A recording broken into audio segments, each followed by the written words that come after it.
Καλώς ήρθατε στην Κωνσταντινούπολη. Είμαι η Νίνα και μαζί θα ταξιδέψουμε στην πόλη της καρδιάς μας.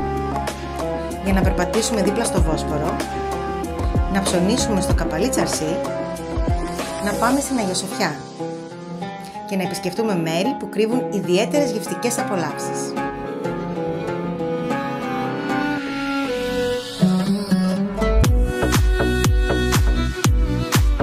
Τι λέτε, ξεκινάμε?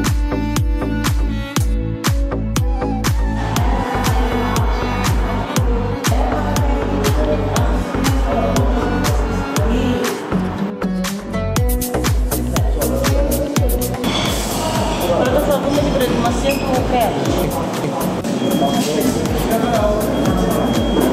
Θα μας ετοιμάσει πρώτα εδώ ο κυβικός, το κρέας, το κεμπάπ, και όταν το ετοιμαστεί θα πάμε μαζί και να το ψήσουμε. Το κρέας από το οποίο γίνεται το κεμπάπ είναι καθαρά πρόβιο κρέας, γιατί μόνο από το σύμφωνα με τα κιλαλί μπορεί να γίνει το καλό κεμπάπ. Και το οποίο θα το ψιλοκόψει με το χέρι, όχι σε μηχανή, μέχρι να γίνει πάρα πολύ εκτός έτοιμας.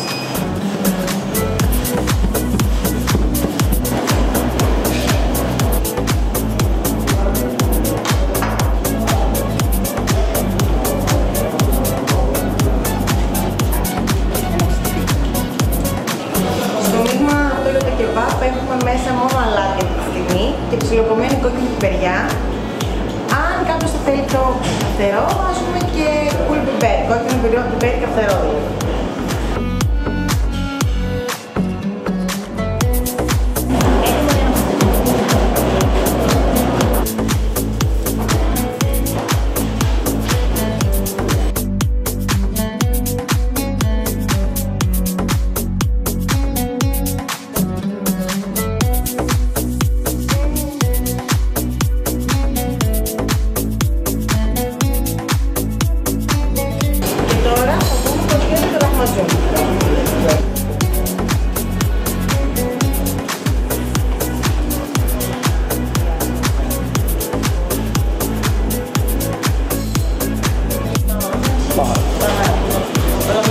Φτιάχνεται από δύο είδη κρέατος. Έχουμε κιμά από μοσχάρισιο και πρόβιο κρέας και μέσα έχει κρεμμυδιστό,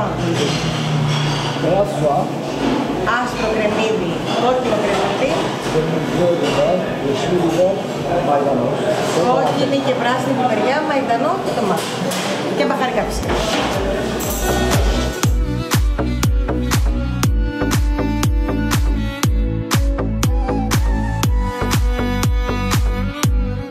Λοιπόν, ό,τι είδαμε περιμένουμε να το φάμε σε λίγο, αλλά πρώτα απ' όλα περιμένουμε τα μεζεδάκια, γιατί κωνσταντινοπολίτικο τραπέζι χωρίς μεζεδάκια δεν υπάρχει.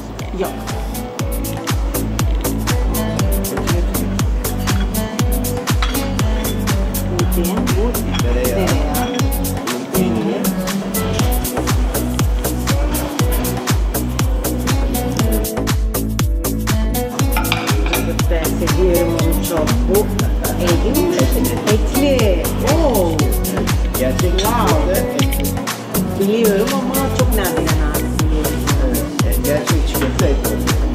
Λοιπόν, έχουμε βουτυράκι, τουλουμοτήρι, ελίτσα, είναι salata, yavurda salatası. γιαούρτι αρέσει. Yavurda içinde domates. Μία σαλάτα με γιαούρτι, καρύδι, ντομάτα που τη βλέπω, κρεμμύδι, ρόδι και φυσικά τζίκεφτε, το οποίο είναι το αυθεντικό που σπάνια το βρίσκεις πλέον στην πόλη, διότι είναι φτιαγμένο από κρέας, δεν ψήνεται, είναι ζυμωμένο στο χέρι επί 3 ώρες περίπου και ψήνεται με τα μπαχάρια του. Λοιπόν, βρισκόμαστε στο εστιατόριο του Χατζή Μποζάν, στην περιοχή Μπαχτσελία Βλάσης και στο Κωνσταντινούπολη φυσικά, και έχουμε δίπλα μας τον κύριο Αλή, ο οποίος είναι τρίτης γενιάς Ουρφαλής, δηλαδή από την Ούρφα, και μας φιλοξενεί εδώ στο πάρα πολύ όμορφο του χώρο με όλα αυτά τα ωραία μεζεδάκια και θα μάθουμε πώς ήρθε το κεμπάπ πρώτη φορά στην Κωνσταντινούπολη από την οικογένειά του. Είναι η πρώτη οικογένεια που φέρανε το kebab από την Urfa και το lahmacun. Siz ilk önce lahmacun ve kebap getirdiniz ve sonra İstanbul'a ilk lahmacunu biz getirdik. Babam getirdi. Το πρώτο λαχματζούν το έφερε ο πατέρας του στην πόλη με το σκεπτικό ότι θα του έλειπε από την Urfa και να μπορεί να το τρώει.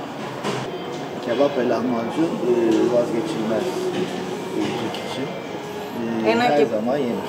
Το κεμπάπ και το λαχματζούν ποτέ δεν λείπουν από το τουρκικό τραπέζι και την τουρκική παράδοση πλέον. Aslında kebap ne demek? Çünkü köfte gibi bir şey ama ne demek? Kebap ateşte pişen et demek. Το κεμπάπ λοιπόν, που δεν ξέρουμε μέχρι τώρα τι σημαίνει, είναι οποιοδήποτε κρέας ψήνεται στη φωτιά. Από την ώρα που ανακαλύφθηκε η φωτιά, οποιοδήποτε κρέας ψηθεί στο μαγκάλι, στο κάρτινο, ονομάζεται κεμπάπ.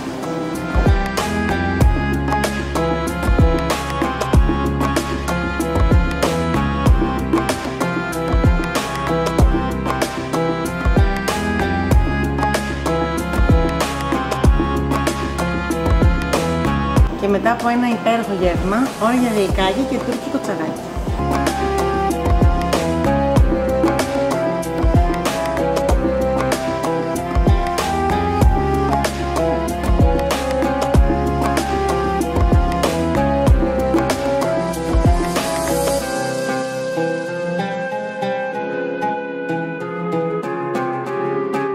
Ήρθαμε για τα γλυκάκια μας, εδώ λαχταριστά.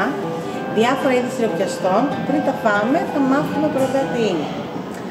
Αλλά τα λέμε ο zaman. Ναι, βάρμουτα. Bu fıstıklı baklava. Αυτός είναι ο κλασικός μπακλαβάς με φιστίκι. Tel kadayıf. Kadayıf. Αυτό είναι κανταϊφάκι, επίσης μέσα με τουρκική version. Midye baklava. Αυτό το λένε μπακλαβάς μύδι. Είναι μπακλαβάς με το ίδιο φύλλο, απλά είναι σε σχήμα μυδιού. Bunun içinde fıstık ve kaymak var. Η διαφορά του μέσα όμως, πέρα από το φύλλο που είναι ίδιο, είναι ότι έχει φιστική και καϊμάκι. Bu klasik şöbiyet.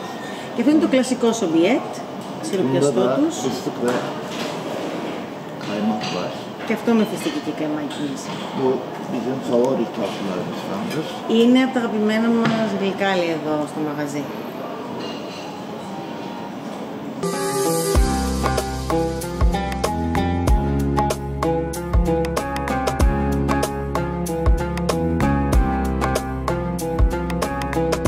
Ήρθαμε σε ένα ξεχωριστό μαγαζί, γι' αυτό το οφείλουμε στη φιλοξενία του φίλου μας του κυρίου Αλή, τον οποίο τον ευχαριστούμε πάρα πολύ για τη ζεστασιά που μας προσέφερε και τις νοστιμιές που φάγαμε και γευτήκαμε σήμερα εδώ.